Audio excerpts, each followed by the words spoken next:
So today I have two guests on the show, and we usually only have one.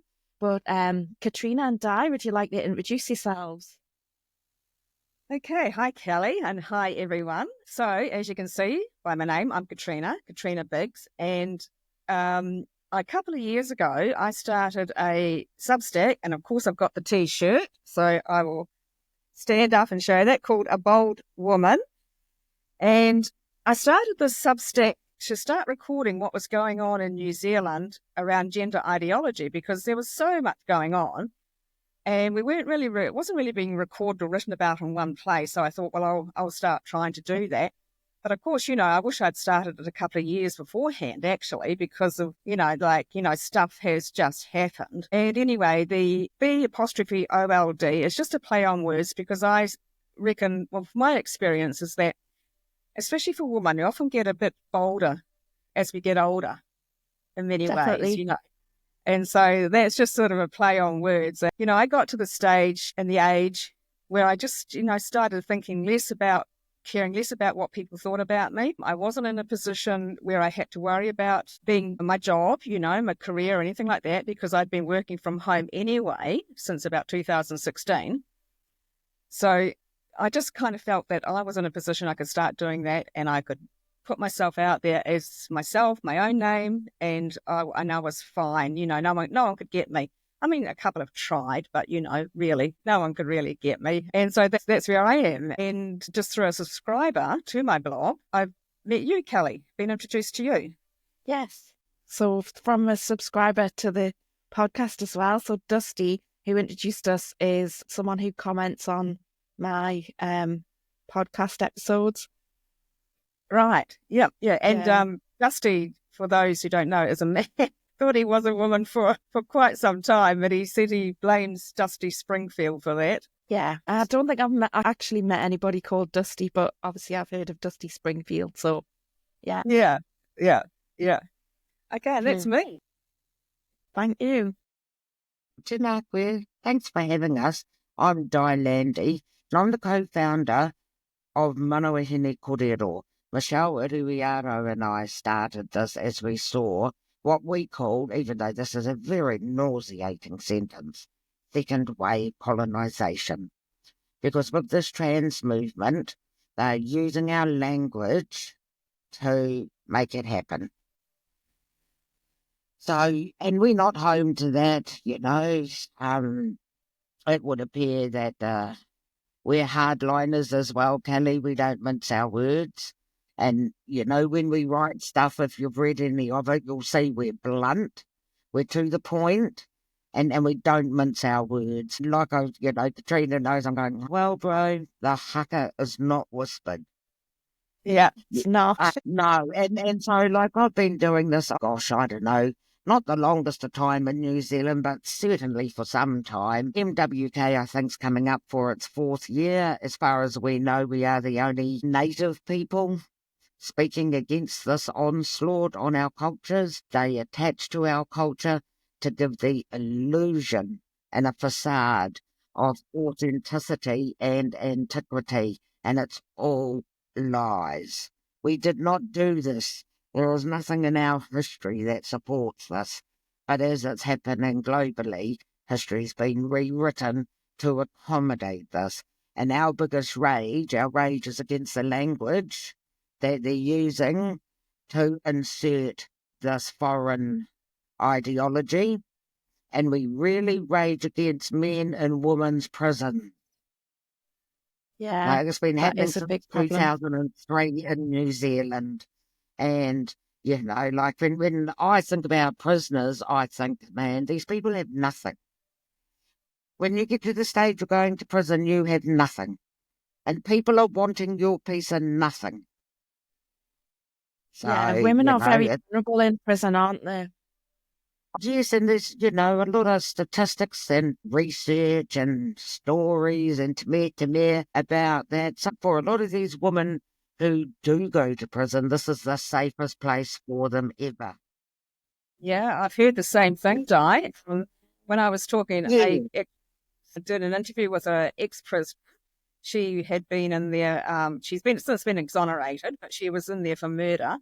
and she actually got assaulted by a man in there who said he was a woman, and put in the same, they're called, what they called housing units or something like that. That's where you go when you've done enough time. They think that you're safe and you get what's it called? They're called housing units or something, that's isn't it? part of the reintegration. Sort Trying to of, reintegrate back into the community, and they have these little units within units. I mean, they're still all secure, of course, and the women learn their budgeting and cooking, all that stuff as they try to reintegrate, hey? Yeah. That's it Yeah, in that's theory. right. That's it in theory. Oh, anyway, this was some time ago. I think it was back when, about 2016 maybe, or something like that. There was a man who said he was a woman, was put in one of these units with her, and he ended up by physically assaulting her. And she, as a long story, she ended up she did have to lay a complaint, but she ended up by not going through with it insofar as him getting punished for it. But since then, in our prisons, they still put men who say they're women into the women's prison, but they don't put them in the same cells together. They get their own one, but they're still in there together. Yeah. I was going to say that's still a risk for women. Yeah. Yeah. Yes. Yeah. But I mean, the systems here are an absolute mess. yeah. You know, since the COVID scam days, where they have all the staffing issues and the mandates and everything, they're grossly understaffed. They're not safe. There's been report after report after report. Like Woody Prison, you know, it's been recommended that closed down. It's from the last century, even early last century. It's not fit for purpose, but it's still in use. The lack of staff and the overcrowding means prisoners are more in their cell more. Yeah. And yet it's against the UN conventions to the use of solitude. So it's solitary confinement. Yeah. Yeah. To me, 22 hours a day in a cell on your own is solitary confinement. Well, it is. Yeah. Well, I mean, you know, some prisoners have cellmates and what have you, but it's a hell of a lot of time to be locked in a cell. Yeah. I was going to say, to try and to keep conversation going with one person for all that time, it's a lot, isn't it? Yeah. And there's nothing new going on. So, you know, what would you talk about? Yeah. Yeah. You can only bring that where you're at. Yeah, absolutely. New Zealand, I'd say knee deep, but we're drowning in it here. Absolutely. Yeah, I think it is a lot worse there, isn't it, than it is here. Yeah. And it's yeah. You know, like everywhere, you know, like okay, I'll just sort of like Di, for example. Now she and her sisters and they're the sort of woman who come and kick down the door. I'm the sort of woman who knocks politely. So anyway, but you know, they've taught me a lot. And now I forgot my train of thought. Something about we'll talk about the language anyway, because Di was saying that they're using Māori language as a way to sort of legitimize, that's the right word. Woke ideology. Like they're such sneaky buggers. They're such sneaky buggers because when, you know, the Māori language is so multi-layered, one word can be used in 10 different contexts, dependent upon what precedes it or follows it. Okay. And the other surrounding words. So that's a very small language. It's the hardest working language. And so what's happening is they're making up these new words and they have nothing to do with what they say they do. And the problem with this is that because we have AI and everything and it's all online and all these places that are doing it in their documents and their policies and their letters and their emails and all this crap, AI is picking that up. So when you ask AI the definitions, you will only get the postmodern definitions. Yeah. Yes. So we've had this. I presume that to be true of English as well, Katrina, mate. Yeah. It is. Yeah. Yeah. I mean, And so that's what I see happening. But because ours was an oral language, it nearly got wiped out through the early days and all our wars and colonisation. And then, we did have some bad times here because of it. yeah. But what's happening now is taking us back to there. And it's all critical race theory, social justice theory. See, I'm all for not Nostradaming these universities. They are spreading this like a cancer. It is all coming out of university. You're all for Nostradaming the universities. Yeah, What'd you say? Not Nostradamus, Notre Dame. The church, mate, it got burned. It got firebombed. I wondered what you meant as well, but I got what you were trying to say, but yeah, sorry. But yeah, because all of this is coming out of the universities. I would never send, and I've had to do a grieving process for this. Because, my parents are working class, lower working class, just like you, Katrina. And education was high on their list of priorities. Get educated, get you out of the poverty trap. Yeah. But not anymore. Get educated. It'll indoctrinate you into all this bullshit. You'll believe men can have babies, that children can be married off and raped. You'll believe all this rubbish if you go there. Go and get a trade. And you went to a school, didn't you, Di? Is that right? I sure did. I'm a recovering Catholic, thank you. I think Di and I, we both went to Catholic schools, and we think that, Catholic, you'd think now that Catholic schools would be safe, but they're not. They're still, they're still, there's bollocks. Yeah. It's, we're just like here. We can just barely breathe for it here. It's like pre-Posey. There was just so much censorship. It was nothing in the newspaper, and anything that did hit the news was in a positive slant. And a lot of women, they had underground court cases and work stuff and all this happening, but it never ever come into the light of day. And then Kelly J come over here. What one almighty scab off and peaked New Zealand. Yeah, that was something. Yeah. Talk about kicking down the door. Oh, and part of me, because I was, this has to lay at someone's feet. Everyone was a volunteer. I'm always saying, I was pretty much the lead organiser. WK led that charge. And we haven't even got our IPCA report back. And this is, that Eli Rubber Chicken who threw tomato juice on Posey and Tanya. Yeah. Part of the fact he, only got off with a wet bus ticket thing, he's actually in court presently, Kelly, of driving a car into a policeman. Because that's all been hushed up. I was going to say, I haven't heard of that. He's really unstable. Yeah. Last week, a policewoman was murdered here by someone driving their car into her on purpose. Yeah. So, and yet here's this transvestite who all the politicians feet around and everything, that drives cars at policemen, that throws liquid out women, an international visitor, I might add, a woman that was invited to this country, and see, back to this race thing, New Zealand, all the tourism, all manaakitanga, which is to be the good hosts and everything. Yeah. Well, there wasn't much good manaakitanga there, Kelly. In the 5-day week before Posey got here, there were over 153 media hit pieces on her. Yeah. And that was just that was just a superficial look, to be honest, because someone did that count and they just basically did a Google search of all the headlines with her name in it. So that was just a superficial count. So there, what else was there that didn't have her name in the headline? Yeah. There was probably a lot more then. Yeah. So it was absolute media frenzy to sort of paint her, what the usual things, isn't it? Fascist and far right. Nazis.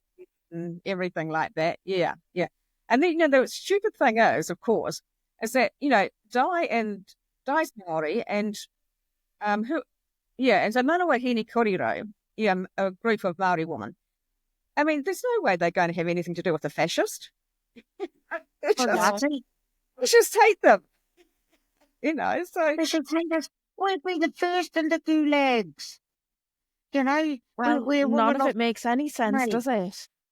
No, but they hate woman, and then woman, native woman, ethnic woman, get a double dose of hate from the fascists and the Nazis. There's something Rex told me a long time ago, and unfortunately I agree with her, Katrina, because she goes, people don't understand how much they hate us. They hate us so much, they would hollow us out, wear our skin, lobotomise us, and set us in the corner as breeding machines. But we're talking about they as in... transvestites. The TRAs, the MRAs. Yeah. Troons. Yeah. Yeah, the troons, mate. Yeah. So that was still... Well, because as far as the language goes, there's a lot, that would object to about how they're using the language in our health system and stuff like that. But specifically, we took exception to the Midwifery Council's revised scope of practice. And that, and a midwife called Deb Hayes, she led the protest or the action about that. But in the scope of practice, they took out the words woman, mother and baby. And instead of a woman, they put in whānau, which is the Māori word for family. But it's like extended family. It's not like just the family that we know, like in English. It's extended family. So it was all about centering the whānau or something like this. The woman didn't have a baby, the whānau did, and then they didn't use, but they also did a version in Māori of the scope, but they decided that they also needed to sort of like basically riddle the English version with Māori words as well. And as Dai and other Māori women said, that some of them just didn't make sense in the context they were used, and they translated, they were clumsy. The translations were clumsy. But they grudgingly took some of it out, didn't they? We did a petition.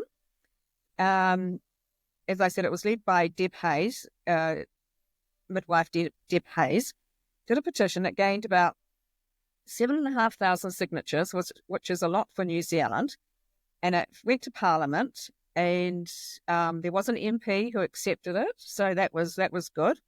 By this stage, we'd gotten rid of the Labour government, so we had the national government and a couple of smaller parties in coalition. And so, because if the Labour government had been in there, I doubt there would have been an MP that would have accepted that petition and presented it to Parliament. And he did that. Such a setup, eh? Because like the Māori, you're talking about we got some leeway. Like so, kahu pōkai was the Māori word that they put in and said now means midwife. Now that's a made up word. Prior to kahu pōkai, the word was kai whakawhānau. And that word naturally evolved of its own, it became about because of the works involved, and it's just happened because it was so and it was right. It's tika and pono.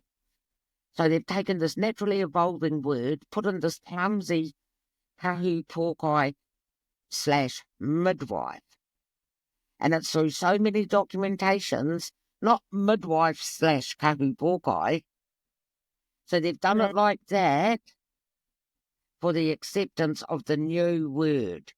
So everyone accepts. That's so offensive. It's so offensive to your culture. Yes, but we're not the right sort of Māori. Because, of course, like all peoples, we've got the people at the top selling us out going, yes, we always cut the breasts off our youth. But we didn't. There's nothing in our history, Kelly. No songs, no haka, no nothing, no carvings, nothing, no meeting houses, nothing.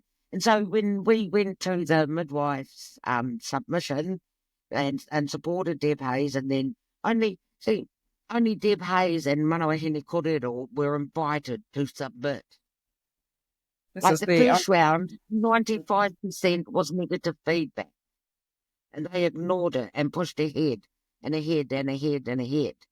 You know, they've been, and then over here we've got this thing about gifting the language. We were gifted this name.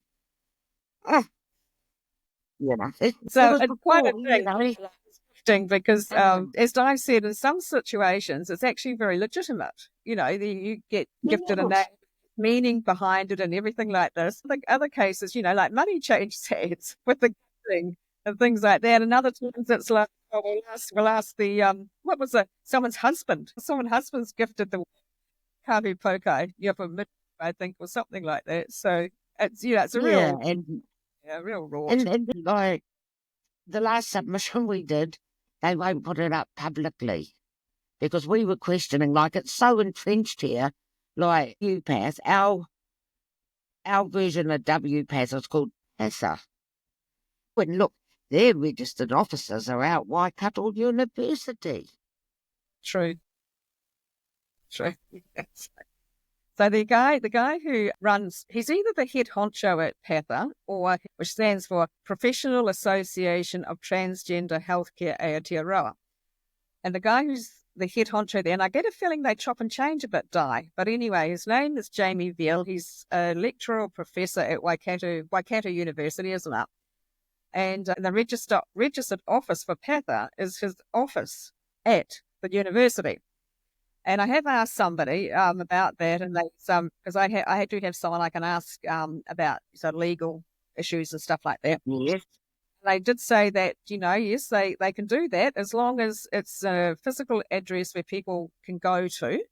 They can register an office anywhere. But I'm not quite sure how many other people have got their offices registered at the university. That would be quite interesting to find out. But yeah, Pepper, and this guy Jamie Veal as well, as far as I know, is on the board of, or the global board, it's called, of WPATH. So, and has been involved in writing some of the policies or something like that for WPATH, something along those lines. So, they're all connected, they're all tied up with each other, and and we're finding that all here, of them. they just got a huge amount of influence. It seems to be with, his thesis, mate, is love of oneself as a woman. His thesis. And in part of it, I call them feces because they're just shit to me. Not feces at all. I was trying to work out what you were saying. Yeah. The accent, yeah.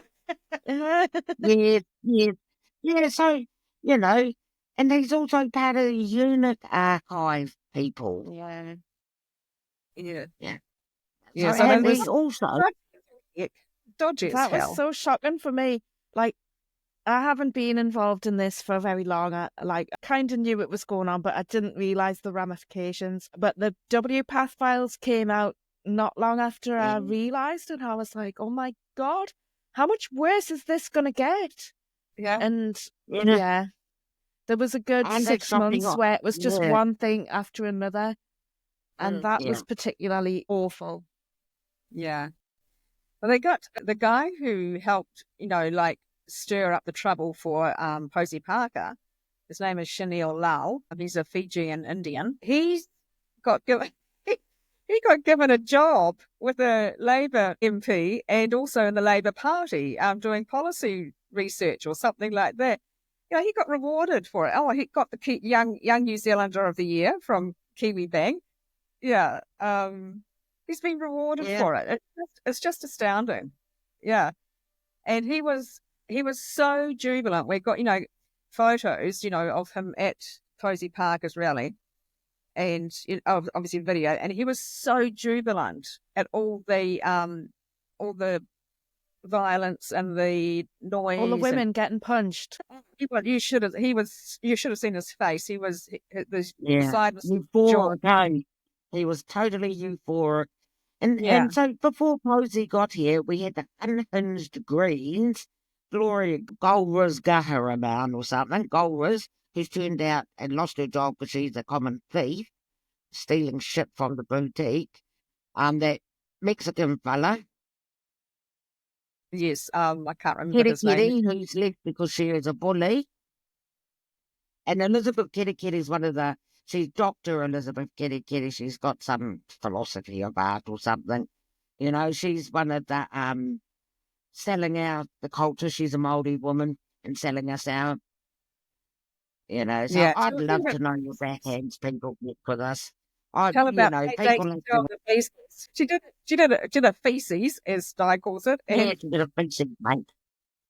And on and we all say now, look at page 82, and she actually put in there that there was no evidence of gender identities in pre-colonial Maori culture. And she gets a bit septic when she gets reminded of that, doesn't she? Yeah. Don't use my feces against me, you know. Yeah. So in the height, it's just the same playbook everywhere. But you know, as a Māori woman, I'm particularly saddened because I don't believe we'll recover. In all seriousness, we won't recover. The language is changing. I call it fruit salad Māori because it's just all these transliterations. There's no, the concepts are gone. Like, I mean, we've got the Inland Revenue, which is our tax department, telling my group, the Māori group, the definitions of Māori words. And, and we're telling them, because they put them in their policies, and this doesn't mean that. Yes, it does. And because of AI, I'm back to the language and the written word. The more times they write that, it's picked up by AI, and it is so. And you won't be able to find older versions of these words. Yes. Really so you were saying that the Maori language is a spoken language. Has it been written down before all this came only in the last century. But no, it's so oral language. There will be like old dictionaries then. The Williams.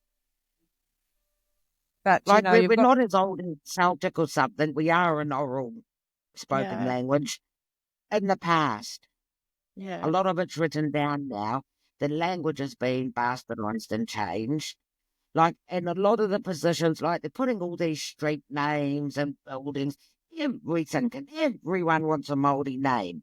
All it means to me, Kelly, is that, you can be homeless in the fucking street with a Māori car, Māori name. You're still homeless living in your car. Because there's a lot of poverty here. There's a lot of people, but everything's happening up these levels, and at grassroots, nothing's happening. We've got 2 babies have been murdered. We're only up to the 7th of January. Every 5 weeks, someone's killing a baby here. Yeah, that's particularly shocking, isn't it? Our social, our social fabric is disintegrating, and all the money's going to the rainbow. All of it. When you go to the charities page and you go through and look at people's returns, in the last 5 years they've changed them, so not everything's available. Whereas before it all used to be transparent, and you could see exactly when places took on the tranny dollar because of the amount of money that was coming in. But they've changed all the reporting now, so you can't see it like that. So the malfeasance and corruption to insert this into every house, into everyday life in New Zealand is rife. It's just wrong. We're at war and people don't understand. Do you think that everybody knows about what's happening? No, and then when you try, mainstream media is pretty much won't report on any of it. So it's only alternative media that there's any news about it from. If the mainstream media reports on anything, it's about poor trans. Yeah, I'm just wondering about everyday conversations that you have with people, because here, a lot of people don't know what's going on, unless they're going along with it and they've heard about it and they're going along with it. Then, but then, if you have a conversation with someone, they're like, "Well, of course, men can't be women." Do you know what I mean? So there's pockets of this these people who've been like converted, if you like, indoctrinated through the universities and what have you.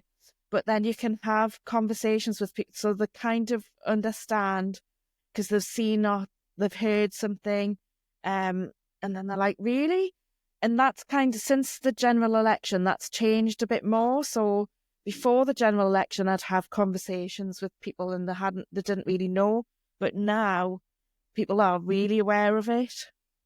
They're seeing the sports thing. They saw the boxers in the Olympics and things like that. And I think more people are aware of it. So I was just wondering what it was like there in terms of ordinary people. It's similar. See, it's a class issue, and this doesn't get spoken about often enough. This is a class issue. Working class people are, they're getting aware. It is the same here. People, hey, what? Who said? When? When did that happen? And because we're looking 4 years since self-sex ID, this happened ages ago. But, I seriously believe this is a class issue. As an example, I was in hospital in June. The doctors were absolute bastards to me because I wore all my turfy tees. But every orderly, every cleaner, every food person knew and agreed with me.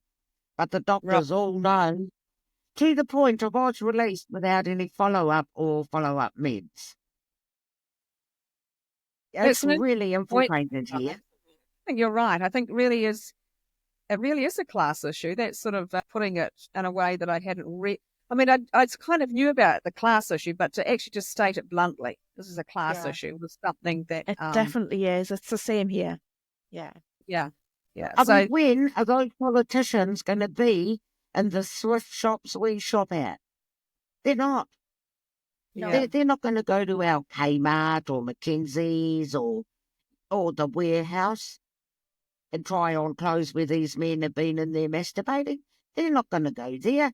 They're out boutiques where the husbands get a seat and really flash ones, you get a cuppa. Yeah. So those departments... where are they going to be in a public toilet outside of the Kuru Lounge or business class? Fucking nowhere, that's where. Hey. Yeah. And they're the ones like Stone the Crone said, Katrina, you'd have taken our ball. We turned our back and you took our ball and now you've given it away and we're not happy. She said it to her husband. How would you like it if someone sneaked up you had a ball, someone sneaked up while you weren't looking, took it away and, gave it to someone else and, you couldn't play your game anymore or your sports or something like that. She made an analogy about it, didn't, or allegory or something like that, and he kind of got it. And sometimes that's what you have to do to people, isn't it? You have to sort of put it into and make an allegory out of it, and they understand, because quite often, to be honest, they don't. You can say something to them and they just sort of think, oh, well, they don't really understand how far the tentacles of it go and what the damage is. They just sort of think, oh, it's a few blokes who want to, put on a dress. Well, that's what I thought, yeah. Oh, they're all right. And also I think people personalise it. Like, I'm not talking about your uncle, your brother, your cousin, your neighbour, your friend. I'm not talking about these people. I'm talking about men as a class. Yeah. I've had similar conversations. LGBT men. I don't care about the neighbour. Like I was 7 years old and I was pulled out of a house fire by a transvestite. I don't hate them. I never have. But the people I know, because it doesn't matter where I go, we're terrific. Like, my sisters and I are pretty well known in New Zealand, Katrina? Pretty well known. Yeah, Rex Landy is my younger sister, and she's got a lot of UK friends and support and everything. And she's 10 times hardliner than me. She calls herself Turf Jester. But we are pretty well known here, and that's not being vain. Well known doesn't mean well liked either. Well, you have to be okay with being unpopular, don't you? Yeah, I don't care. I've done enough friends. Fuck off. Yeah. Hey, I mean, women are being raped in prison. Hey, and children are being irreversibly harmed, and people want me to stop swearing and be nice. Yeah. Yeah. It's not going to happen. No. You're colonising my culture for men's fetishes, and because a man will get upset if you tell him no and he'll cry. Oh, now let's talk about the fetish thing, shall we? Because do you know a bloke called Brianna Wu? Yes. Have you seen the tweet that's doing the rounds from him? Yes. John Clinton. You've seen it about him admitting how does it go? A lot of trans women go into sex work because many of us, and he said it, many of us are autogynephiles, and to be objectified is erotic for us. Yes. Yeah. And then someone else has quote tweeted him, haven't they? Have you seen that part of it? Sal Grover caught it, and she yes. I think it was another trans woman. It was another man who said that, like something like "speak for yourself," I'm not like that, something, and got really upset about it. So that's the version that I've saw. Right. Yeah, but I mean, the fetish is strong in a lot of them, and that's where it's coming from, wanting, because if they say that they feel like women, I mean, there's no need for them to wear women's clothes. I mean, that's just when you think about it, you can feel like a woman if you want to, but you don't have to go and wear dresses and wigs and lipstick. Well, I mean, what does that even mean? Feeling like a woman? Yeah. How do you feel like a woman? What it really is what I want to dress. I want to dress like a woman is what they really mean. That's ridiculous. It's all in the language they're making us use. Like, trans woman, non-binary, I'm pan, I'm this, I'm that, and dead naming, and cis, and none of it. Use none of it. Yeah. Just, you can't use any of it, because if you keep using this language, you will rewire your brain to accept it. I find it really difficult, actually. Like because before I really knew, I did go along with it, and I did use their language, and I found it really difficult because I was telling my brain to lie. Yeah. And so I was, My husband actually worked with someone many years ago, and it was a trans woman, and he's never gone along with it. But he was being discreet, so he wouldn't be like blatantly calling him a man or anything. But he accidentally went, "Oh, okay, mate," and that's the sort of language that, you know what I mean, he would use for another man, and he just didn't think. And then that should have been love. It should have been love. Well, that's what you call each other, isn't it? It depends whereabouts you're from in England. I'm from the northeast, so we're Geordies up here. We've got our own kind of dialect. Right. So, we have our own words that aren't used in the rest of the UK. But then within the northeast, we've also got very slight variations on our accent between ourselves. So you can go 5 miles up the road and they'll have a different different accent. You're right, yeah. And I suppose that just comes back from you're much older country. Is that you couldn't travel when you so easily. Yeah. You didn't go very far, so you very much just adopted you say your own accents and language and stuff. Yeah. Yeah. Very much so. But not Māori isn't just one blanket language. We have a lot of different dialects. There's 103 recognised iwi tribes in New Zealand. And so while we may share common threads, we have variations. Though I don't speak for all Māori, I speak for this Māori and the Māori I know. Because, I think the big question for me is, because we've been doing this so long, is how the hell do we motivate people to get off their asses and join the TERFs that are at the coalface, at the forefront, that are doing who, like Katrina, everyone knows who Katrina is. She's an out-and-out turf. Like, you can just imagine the videos the Troons are making about you, buddy. I think that's going to happen no matter what the cause is.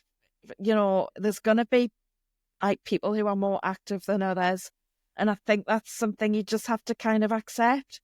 But I think it is change. Like, it's the awareness has been raised in the UK, and I'm hoping that that's going to help the rest of the world as well. And of course, what's happening in America, whatever you think of Trump, he's quite a controversial figure, but he doesn't believe in all that critical race theory thing to be. So he's going to change America, and that's going to spread around the world as well. So hopefully we'll get rid of it. I agree. I think that we see the change.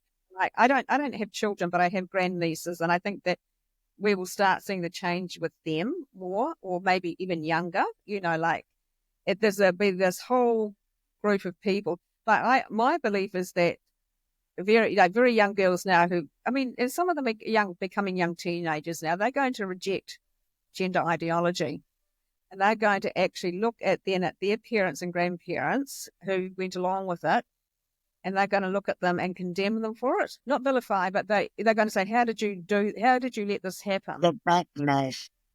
Yeah. That's what I think. And it's going to, as you say, Kelly, it's going to sort of, there's always lots of threads, but it's going to be, I think America is going to be a big one, and driving it, changing there with Trump. But at the moment, I think New Zealand's at least 5 to 10 years. Don't depress me. I think we got one. Like, I was speaking to a dad today whose 3-year-old is being transed. Really? Oh, no. 3 years. And it's happening in all these pockets in New Zealand because the sold-out monkeys in the government want one of these sterilised kids in every household. And like, people have to stand up. I don't have school-age children, but I do have grandchildren. I do have a great-granddaughter, and it's for them that I do it.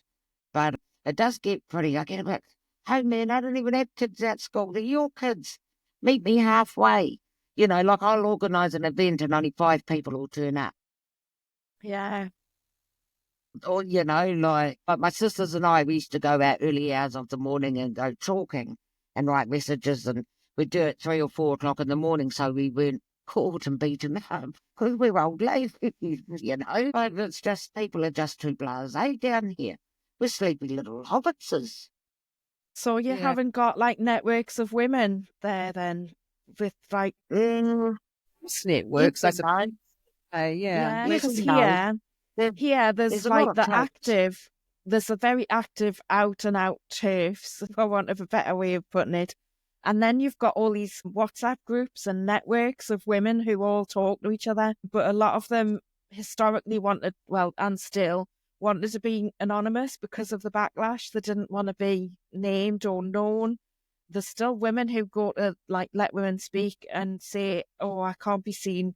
Like, if my workplace sees me here, I might get into trouble, kind of thing. There's still fear, but I think it's getting less because we've all connected through those WhatsApp groups and networks online, and we meet in person, and it's through, like, Women's Rights Network and this group called Northern Rad Femmes, and then there's Let Women Speak, and all of these networks. And I think that's really given women confidence to speak out. Yeah. Not all of them, though. Yeah. There's still some women who are very afraid. We've only got 5 million here on 2 islands. Yeah, so there's less people, isn't there? Way less people. Like, I think I burned most of the groups. The Queenstown Islands as well makes it a little bit more difficult. I'm not really making excuses, but just, a little bit more difficult to travel when you're on 2 islands, I've been to Wellington 3 times this year, and I had to fly up each time. I couldn't just get in the car. I can get in the car, but then I've got to get on the ferry, across the ferry, and all that. Yeah. Yeah, so that makes it a little bit more difficult. Not impossible, of course. It's just a little bit more difficult. But I think that nobody really wants to be the organizer. And I know that I could be in my neck of the woods, but I think to myself that I also doing other things as well. And I think that, you know, you kind of, in a way, you kind of think that you can't be the person who does everything, you know. And you need to have a life as well. You can't just spend your whole time doing that because it gets you down. Yeah. Well, Kelly J announced he was coming, and it was 2 weeks before anyone said anything. What do you mean? Organised anything to start organising it. Kelly J announced her date, and it still took 2 weeks for a posse to be organised and everything. Yeah. And then, you know, Kiwi Woman Mate did an amazing job. It was all volunteers. Every hour that God sent, everyone worked. Donations and what have you. Everything was, you know, it's not our fault that they had a transvestite as the liaison officer in the New Zealand Police in Auckland who knew there was going to be 2,500 people against us and didn't tell us. It's not our fault the ministers in really Parliament, that, you know, went feral on us. Like, short of the army and barbed wire, there's nothing we could have done. That is the day hunting season on women was declared in New Zealand. I know that was a really awful thing to go through, Yeah. but the worse it is, the better in a way, because it highlights what's going on and how bad it is. You know, like I'm still showing people that video and they're going, what the hell? When was this? I'm going, nearly 2 years ago. But the media won't show you. They'll just tell you it was peace, love and mung beans. They were disgusting, some of the, you know, like a couple of reporters there, it was mostly peaceful, you know, and that sort of thing. And it was really disgusting what they did. And it was only because of this guy, you know, Simon Anderson, who took the video. And it was amusing in one way because he messaged me and he said, he just asked if it was all right for him to come along and video because he wanted to test out some new gadget he had. And I think it was like, he had something on a long pole that would look down on everyone. And so I went and asked, you know, said it was okay with the committee. And they said, yeah, sure, it's a public event, so he can. But he was being courteous, you know, that's why I asked. I went back to, that's fine. I said, if you get anything interesting, let us know. Wow. I bet his footage went viral as well. Well, it did. Yes. Yeah. Yeah. Yeah, it did. And if he hadn't been there, I mean, the mainstream media would have just told their lies and people wouldn't have really known what had happened. Yeah. So it's still, you know, one person at a time, but it's motivating people. You know, the amount of writing we've done and the amount of letters and yapping to people. I mean, I was on the bloody panel with Jennifer Black, for goodness sake. You know, just because I'll speak to anyone. This is wrong. This is bad. You are colonising my people and you're harming women and children. And it's on our watch. But the most, you know, like over here, they scope of practice people or the regulation review, whichever ones. I think it's the scope of practice. Anyway, those midwife fellas that are all pushing this have not recorded Manawahine Kōrero's responses. So when you look back in history, it'll be like no Māori objected. They didn't put our last submission up publicly. So, and we're doing this for a public record because we know it's not going to, you know, I don't think this is going to stop in my lifetime, mate. But there's a public record of Māori dissenting, you know, this is a public record of our dissent, and the government is not putting it up publicly. Yeah. So what Nai's referring to is we're called the select committee where you can go and make your oral submissions to them. And so Manawahine Kōrero and Deb Hayes were the only ones selected to go and make an oral submission about the Midwifery Council's scope of practice. And Manawahine Kōrero were like a little bit, but you know, they weren't abusive or anything like that. They didn't swear, nothing like that. But I don't know, for you. And normally these are recorded and they're made available for public access. All these submissions are recorded, made available for public access. And next thing they get advised that no, that their oral submission is not going to be made available for public viewing, for public access, and they're given no reason why. Shocking. They're just making the rules up as they go along. Yeah. Not only that, Katrina, I'm talking about our writing of the last 2 years. They've rejected it. Right. There's no record of it. There's no record that MWK did all this 2 years of writing on it. You mean like they haven't kept it in the submissions? It's not recorded. They're not recording it. Oh, okay. It's not recorded. Our work isn't recorded. And they've rejected it because, it wasn't in scope or, And like we said, we're the only native group. No one, but there's no public government record of our work for the last 2 years. This is the thing, though. So what's happening here is that sort of thing is going on in council meetings and stuff like that. There are some women who are taking it into the council, and there's videos circulating as well. But what we also have here, we have, not only do we have events, but we also have these YouTubers and like video makers who go to events, and some of them don't even know what's going on, and they just stumble across something happening in the street. I've seen that happen. And they'll do like audits and like film events, and then you get that is making it go wider. And it doesn't sound like you've got any of that there, but you've got your Substack. Have you got any sort of people on YouTube raising things? Yeah. Yep, both of us have a YouTube channel. Both of Katrina and I and MWK. We have MWK. Have a website and a Substack and YouTube and Twitter. I'll put all those in the show notes, the links to all of those. Yeah. And Katrina's got a Substack and a YouTube. This is a thing. They can't get away with hiding things because of the internet. But Kelly, that's right. And I wish, the backlash is going to be delicious. But like Manawa Corridor have spent nearly $6,000 and that's a lot of money for a grassroots group that isn't funded. We're self-funded. We've got a couple of T-shirts we sell, and that's about it. And that's it. Yeah. But all the members donate or people buy us a coffee. But we've had to scrape out $1,000 in lawyers because it was my other sister. That was kicked out of a supermarket for wearing a T-shirt that said, "Men aren't women, even if you squint," and upset the transvestite. She got kicked out of a supermarket. She got stared out. She wasn't frog marched, but the men, and because my sister, like I'm 5 foot, so she's probably 5'2", and she's not a big woman like me, and she got escorted out by men, and the whole way, because she kept calling. I call him Mad I'm a Son, because he calls himself Madison. God, they're always telling on themselves, Madison, Mad I'm a Son.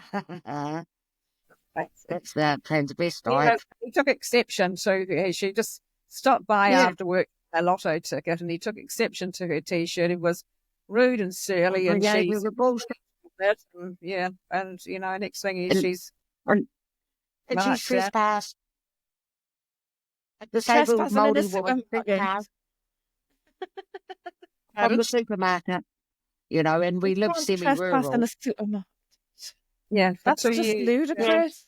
Horrid T-shirt. But then also, like, we had one of our more infamous, Paul Fistel, and he just goes round telling lies all the time, everywhere. Like, we've had men in court in New Zealand, and because I went to the court case, we had to leave, but we still went. And for this non-existent hate speech laws, we've got the Law Commission trying to make a law here about dead naming and misgendering. And it's almost pre-decided, like the Women's Rights Party, Katrina, Manawa Korero, we all did submissions on it. But it's all but decided. They did a 250-page preamble bullshit thing, and it's all but in there that misgendering and dead naming will become law here, and hate speech. So we've got a woman in New Zealand who's in court at the moment because some grown man stalked her, read all the shit she was writing and made himself cry. And so he rang the police because his feelings are hurt. You see, that sort of thing does happen here. Our laws are still in place. Do you know what I mean? So whilst we've got the Gender Recognition Act, this kind of thing happened to one of the other candidates. So in the Northeast, we had two candidates standing in the election for the Party of Women. And Liz, who was the other woman who was in the Northeast, she was banned from her local pub where she'd been going since 1984. She was told not, because she was wearing a hoodie. But we've got the Free Speech Union, which is an organisation set up to help fight this. And so they have retracted it under the threat of legal action. Yeah, yeah. Well, So I don't know if they're global, but I think they need to be, don't they? Yeah, we have the Free Speech Union here too. Yeah, and they're helping this woman who's currently in court. But I mean, like I said before, Katrina, those troons, I can just imagine the bullshit they say about us. Because I've got nothing to lose. I don't work. I don't have kids at school. I don't have young children to protect or anything. Come at me, I don't have a job I need to protect or a family I need to feed. So I can be as hardline and open as I am, because I don't have that pressure. And same as Katrina. And so that amount of shit those troons would be saying about us, we would hope so. Go hunted out to upstate. Yeah, absolutely. Job done. But we don't go hunted out to read it and watch it to upset ourselves and then ring the police and go, oh, I'm sad. It's really silly. I mean, you couldn't make it up, could you? No. I mean, if somebody told you this 20 years ago, that this was going to happen. Yeah. They have infiltrated so well, I just basically say they came like thieves in the night and they had insider help. And they've infiltrated so well, like so many policies have changed now. The councils just make policies up as they want. And as Di sort of mentioned before, sometimes if you make objections or stuff like that, they'll come back with you and say, oh, no, we reject, basically words to the effect, we reject that because it's out of scope. And it's just bullshit, and because we haven't got the money to fight them, they just, they carry on with these policies and stuff like that. So now in Christchurch, where I am, it's entrenched that men who say they're women can go basically into any female space and council-owned venues. And it'll be like that in many councils around New Zealand. It's just that people won't feel it because they haven't been challenging the councils. Yeah. So they look at that Puberty woman's triathlon. So what's that again, Kelly? It's just a member of staff's just come into work and it's just like, what are you doing here? Yeah, I can see we've been chatting for an hour, so I guess that you might have to get off and go to your do your job. I don't know. Like I have got, like I say, I did come in early, so I have got time to stay. Yeah. If you've got other things to talk about, I know you had a big list. Well, we will just talk a little bit about the puberty blockers, because which have been a big challenge about puberty blockers, and our Ministry of Health were going to release something. Then they became a position statement. They became aware that the CAS report was going to come out, so they held on to it. The CAS report came out in April, so they decided they were going to analyse that first. 8 months later, they finally decided that, well, we'll actually, what we'll do is we see that there might be a few problems with, with what we're doing, because New Zealand was prescribing puberty blockers at 10 times the rate of the UK per head of population. It has reduced now, to about 7 times. So they decide now they're going to do a public consultation on it, on puberty blockers, whether people think they should be restricted or not. And it's just bizarre. So they have an advisory panel, apparently, and you can just guarantee that this advisory panel will be stacked with trans ideologues, men who say they're women who say they're men, and it's been like all throughout every single sort of policy consultation or whatever. As you look at the panels that they've got, the advisory panels, and every single one is stacked with gender ideologues, basically. Yes, this is the thing, though. Puberty blockers have just been banned here. But I'm kind of waiting to see if it's actually like true and whether they're going to follow through and stuff like that. You know what I mean? Like, I don't quite trust them. But I think as that comes, it's going to happen because that, there's not evidence to say that they're a good thing. In fact, quite the opposite. So as that comes here, and then that happens, it's probably going to happen in America as well, I would have thought, with Trump coming in. As that rolls out around the world, they're going to be under a lot more pressure to stop going along with it. I think it is going to change, isn't it? Yeah, I mean, the evidence that's coming out, isn't it? Because we've got this group here called Inside Out, and they call themselves Rainbow or whatever, but they're basically TQ plus advocacy lobbyists, stuff like that. And they wrote this submission guide for their people on how to make a submission on these puberty blockers. And in it, they themselves say that because there is evidence that there's risks associated with puberty blockers, that the best thing is to get the kids onto cross-sex hormones as fast as possible. So they say that. This group says that in this. So that's the next thing that we'll have to fight, isn't it? Once they get rid of puberty blockers, it's cross-sex hormones. Yeah. So even now, these groups are acknowledging that but still we're sort of saying, oh, what will we do about puberty blockers? So yeah. Pathetic. The minister. Yeah, no, we've got ages to go. Inflection point last year where I was a speaker, there was a gig in town. Now, the venue cost the organisers over $20,000 to hire, right? A lot of money. So we're talking a $20,000 venue here. They shut the cafe on us because it was gender critical people. They shut the cafe. They roped off the inside in the most ridiculous manner.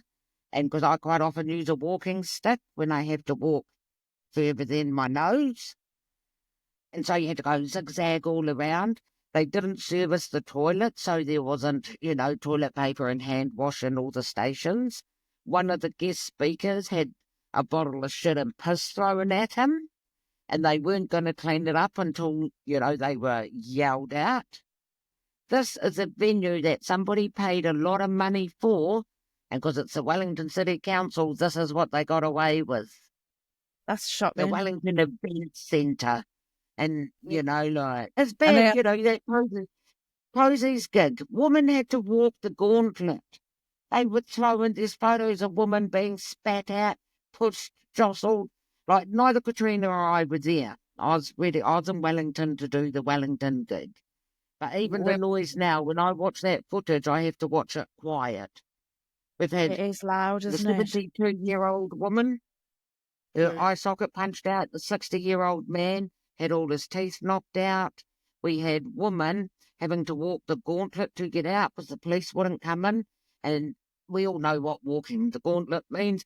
In that rotunda, the woman had to scramble over the back of it to get out. And they had to rely on the people to come and help them. And there were 2 church groups that did that. So, and then for our media to say it was mostly peaceful, get a grip. And because not a lot of people know this, Kelly, how bad it was. You're walking through and you're being jostled and pushed and spat out and water poured on you. And then the noise and all the noise makers and the bullhorns and pots. It must have been really frightening.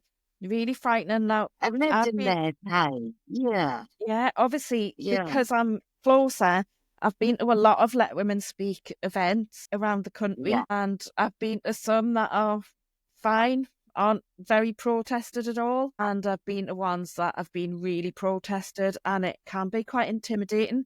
There's been events where I've had to walk through TRAs to get into because they usually pen us in. You have to walk through to get into this entrance, and that's quite intimidating, but they don't do anything usually. I mean, there has been times when women have been assaulted as well. I've not witnessed that, thankfully, but it is quite intimidating. Well, this crowd was but that was a crowd. That group of Kelly Jane, all of them had to walk through those people well, they couldn't even walk, could they? Because it was so tight. I mean, yeah. No, we were, you know, I was going to go to the Wellington one as well, which was the next day, but obviously it got cancelled. But my sisters and I, my two sisters and I decided to go up to Wellington anyway and just have someone opened their house and said, you know, anyone who wants to come along and just gather anyway, we'll do it. So we decided we had our airfares booked and everything like that paid for. So we went up there. But then we actually got kicked out of a restaurant. really, what for? So when we're in the house, we decided to go downtown and walk around a bit, and we decided to pop into this vegan pizzeria because I'm a vegan, and so and the others, one was vegetarian and a couple of vegetarian, the other one didn't care. And Di's sister Rex had given one of them a little sticker like this, you know, like honestly, that said, "Men are not women and most have a penis," or something like that, or trans women are men and most have a penis, something like that. And it went into this pizzeria, whatever you call it, and the staff got upset with her. Was it because it said penis, or was it because it said trans women are men, though? Yeah, because it said trans women are men. And anyway, and even though she took it off, no, they were that by that time they'd been traumatized, and they made us leave. I mean, you know, being like 4 older women, they got there. There wasn't an easy job for them to evict us. You know, we didn't go quietly, but in the end we did go, of course, because they just weren't going to serve us. So we went, you know, and they were threatened to call the police, and we're just like, do it. So call the police. Anyway, they picked the wrong day because, you know, we were all furious. We were all traumatized by what we'd seen. Traumatized, hey, like that's why it was the most horrendous thing, and it was just unreal. And every woman that was there, like I say, we're still waiting for IPCA, which is the Independent Police Conduct, and they had to. Like, they made us do things, so, like, we wanted the 111 call logs. So I had to ask women for their phone numbers, their photo ID, the time they called. And so I was only able to get 4 or 5, and I sent that to the police. Still hasn't been answered. We had a big bank of questions, because we wanted the correspondence between all the people working with us. Still hasn't been answered. So outside of gender, it appears governments have lost their way and just do what the hell they want. They have. Hey, like, you know, I mean, even watching that on the internet, I mean, I had I didn't see it live, thank goodness, but I had friends who were watching it live, and then they messaged me going, "Oh my God, Kelly Jane Eddie got killed," and I was like, what? "But is she all right?" Well, we don't know. I was like, "Oh my God!" No, when I watched it, I knew that she'd got out. What I didn't realise was that loads of women had been assaulted as well. But I mean, the footage is all there. It's on a channel. Yeah. It's on the top as well. So anybody can go and have a look. They didn't expect that. They did not expect it was going to get videoed or caught on film like that. Thank goodness. One of the women who was there, she was, I think she might have been about 4 months pregnant or something like that. She got home and she wrote about it, and she put it on into the group that the Facebook group I was on, and I said, "Oh, can I put this in my blog piece?" You know, and it was in my subject. Yeah, that's okay. You know, so I made sure it went in that night before I went to bed, and it just went. You know, like I mean, my view, my Substacks get between 12 and 1,500 views or something like that. You know, and this is like now I think it's like close to 30,000. You know, it just went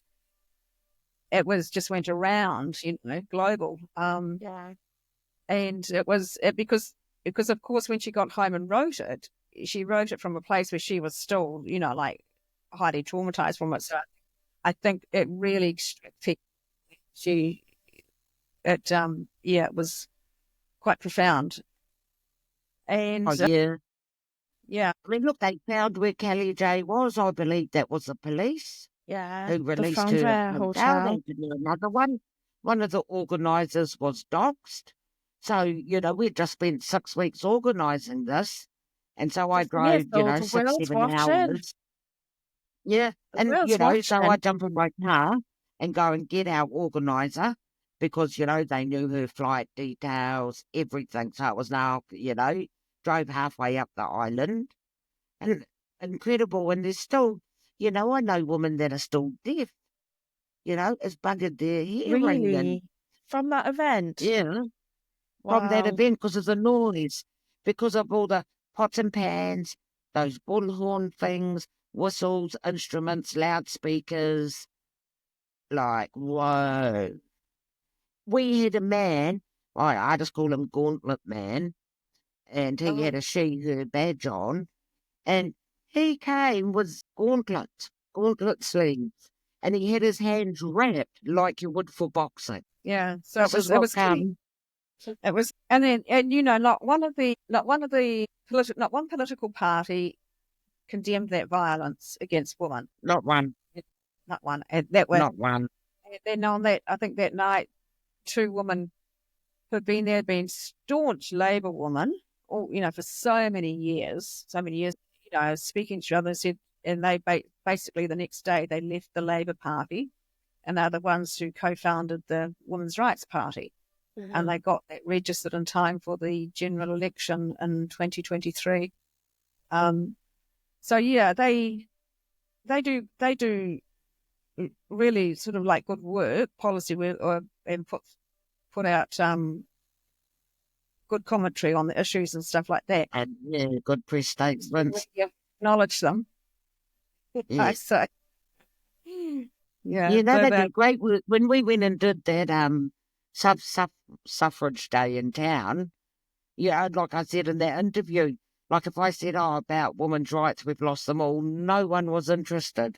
But if I started saying, well, it's suffragette day and it was 131 years and then they'd stop. But if I said, women's rights have been eroded, they just walked on by. So that's what we did. Just an anecdote. Went to Hyde Park for one of the Would Let Women Speak. I think it was the first one I went to, and there was some women, I think they were from Poland, somewhere like that. And they came up and said, what's going on? So I explained, it's for women's rights. And she was like, but women have got all their rights. So then we had to explain, well, no, they don't, and this is why. So we explained. But what we did, I don't know if you saw it over there because it was live streamed, but the local women in the northeast organised to Let Women Speak in Morpeth, which is a town in Northumberland, a small town, and it's where one of the suffragettes is from, Emily Wilding Davison, who threw herself in front of the King's horse.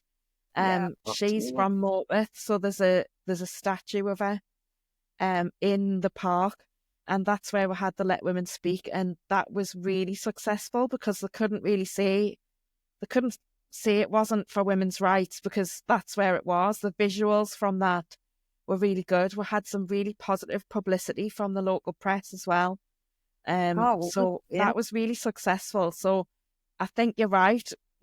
Calling it a suffragette day, it's gonna raise awareness. Yeah. Otherwise, but true. It's a really hard time to be a female at the moment. It is, it's especially really in New hard Zealand. They've got no idea. We've lost everything. And like I say to people, well, why when my muckle, which is my granddaughter, why when you and I go to the pools, why do we have to have a man in our changing room that we don't know? It's not whānau, because Māori are also communal living, But because we've had centuries or fucking years, decades, whatever, of doing that, we actually know how to look after each other's privacy. Yeah. Which you have to learn when you live communally. But I'll be buggered if I'm going to take my granddaughter into a changing room, there's a man in there and I don't kick up a fuss. It's just not going to happen. Absolutely. And that's what we need people to do. Bugger your job. If you're somewhere and it's having, say something, remove that child. Like, I wouldn't take her to a birthday party because I got told that one of the kids coming was trans. I was, no, fuck off. You're not going to make me have my granddaughter dress in front of a boy because he says he's a girl. It's just not going to happen. So I just won't know, sweet ass. Yeah, I mean, we've got to that make choices. Yeah. women and girls should not ever have to go into a female space wondering if there's going to be a man in there. And this is the bizarre thing that people will say to you, oh, how many times has that happened? And you say, that doesn't matter. That does not matter at all. The whole thing is that there should not even be in your mind that there might be a man in there this time. It shouldn't even be in there. Men shouldn't be in our spaces. There's a Yeah. reason it was called the urinary leash. There's a reason for sex segregation. Not all men, but all men who rape are men. Absolutely. Yeah. And just put it, and there those, I don't know, those flags that make you go over there when the the argument's here. Not all men. Absolutely. Yeah. To divert your argument, don't they? Yeah. And whereas the core is over here. And so for me and for Manawahine Korero, it's all about the language. We hardline the language. We never call men woman or vice versa. Men are entitled to their privacy as well. They don't want to go to the toilet and there's some bloody 5-foot manlet thing there, with the big watermelon smile. But this is the sort of thing that they say, isn't it? Oh, well, you keep, the scouts used to be for men and boys, but now women are, and they've infiltrated our clubs and they'll blame women for it. Yeah, so serves yourself right. Rule number one, Rule number one, blame women. But it's just, no, we just have to keep fighting. People have to get brave. We have to be, other people. Because nothing's happened to me since I've been a big mouth. All that's happened is that nothing. People bully though, don't they? I've had hassle. Not nothing. I've had my car surrounded and been spat out and, and called that is intimidating. Not everyone's as brave as you. Yeah. No, it was very intimidating, and I just reached into the bottom of my boots and did the roar, and because I had my 2 sisters, because I'm disabled, Kelly. Yeah. I do have a walking stick. I've got I'm pretty fucked, really, but, they just have to push me and I'll fall down and I'll struggle to get up. But it's not, it's just, I don't know, I'm back to class. I'm back to the class. That's what I was taught. No, that's wrong. Get away from that old nanny. Because it's because we've been so infiltrated and everything's on its head. And, I've been reading and watching videos all about this critical race theory because it's pretty crazy. It's pretty crazy because, as Katrina and I, we met after Kelly J in person, but we'd worked online and everything before. But, I said, oh, no, it was really hard through the 70s and 80s on my mum because my mum was a Māori and Dad's English. I'm seeing a resurgence of that, and it's all happening up here in the ether, and the grassroots are just staying dysfunctional as. And now all our money's going on these theories, this postmodernism, and none of the problems are being addressed. Absolutely. And you got asked about transhumanism. I go, we're already there. We're already there. How many times you go to a restaurant and you see the family on their phones? If that's not a techno takeover, what is? Absolutely, that's what's happening here as well. They pacify the children with their phones. Yeah. And I can see how tempting it is, because it is difficult. It's hard work, isn't it? Trying to keep your children occupied in the restaurant. But... Yeah. I think it is tough because, when both parents are working all day and, you want to come home, and it is hard to deal with kids when you get home. By the time you've got them fed and watered, Pardon? By the time you've got them all fed, watered and settled, it's 9 o'clock and you've only got an hour and it's work tomorrow. The grind of it. But, I reckon 5 to 10 years. I know MWK won't be shutting up anytime soon, neither will I. I've been a bit tired, but I'll still just, we've got a few responses to do, and I can't mention names or anything. We're just going to keep going, and eventually, part of the struggle for me is how do I get other Māori to speak up about this?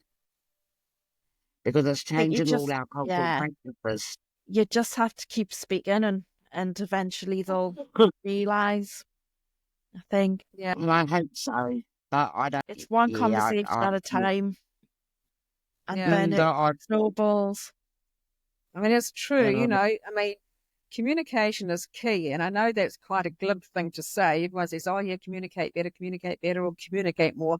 But, it is time and effort, the constant communication is time and effort. And you just have to do it, It's ridiculous, yes, isn't it? Women are wasting time and energy on something that's a nonsense when we could be doing yes, something more productive. I know. We're I know. fighting about lies. Yeah. yes, Yeah. yeah, and yeah, Yeah. they We are know lies. Typical cat our talkies. Ministry for Women is, every organisation is captured. Every organisation, our Ministry for Women says that they're there for men who say they're women. They don't use Yeah. those words, of course. The National Council of Women, same thing. On their front page of their website, they only mention the word woman once, and that's in the title.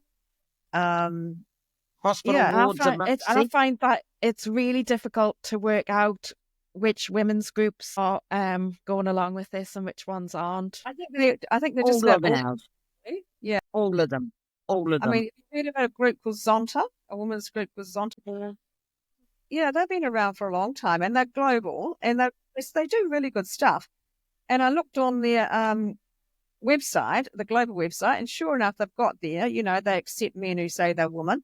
So I emailed our local one and asked, asked a question, never got a reply, of course, Yeah. But they're all captured, and it's just, Everything. and I don't know why. I mean, obviously those who get funding, that they're going to be captured. Others, I don't know why. I don't know what's going on in their heads that they do this, but I can only assume that it's like we were saying before, that you get this thing about, oh, I don't see the harm. They're just, just men who want to Because wear people are dress. thinking of their neighbour or their uncle or, Yeah. the tranny that they met down, the transvestite they met and, who wasn't Yeah. harmful, or they've personalised it. But it is a class issue. Yes, And that doesn't get certainly is. spoken about or acknowledged nearly often enough. But this is the classes. And yeah. I just think, oh my giddy aunt, 7 years, surely. And like we've had women fighting and writing about this for nigh on 15 years in New Zealand, not me, other women. Yeah. Some, real stalwarts here. Every organisation, every council, every doctor, hospitals are mixed sex, women's refuge is sold out, all sports. New Zealand boxing says so long as that boys hasn't gone through puberty, he can join the women's. So 12 years old was their gauge.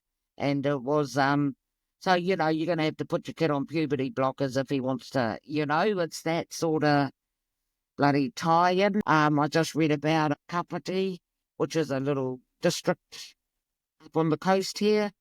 The women's triathlon includes men. All our sports is gone. There is nothing here that hasn't been infected with it. The jails, hospitals, refuges, kindies, schools, colleges, universities, every government department, a lot of corporate departments, shops, stores, supermarkets, butchers, buses, I have concrete trucks. never seen a job done on us like this in my lifetime. Same, It's really Katrina. worrying, isn't it? Women really are under the attack, and it's particularly bad in New Zealand. But on that note, shall Yes, we wind things up? Because I've been going an hour and a yes. half now. But it was Oh, lovely to have you awesome both on panel. the podcast. Thank you so much for coming on and Yeah. sharing All what's right. going Thanks on. for having us. Maybe next time we talk, we might have some better news. I hope Yes, so. yes. Things can only Oh, get sorry for better. my interruption. Hey, We live well, in hope. Yeah. yeah, we live in hope. But thank you so much for having us. And I'm going to ask Katrina to supply you our links because she's better at that stuff than me. It'll take me ages.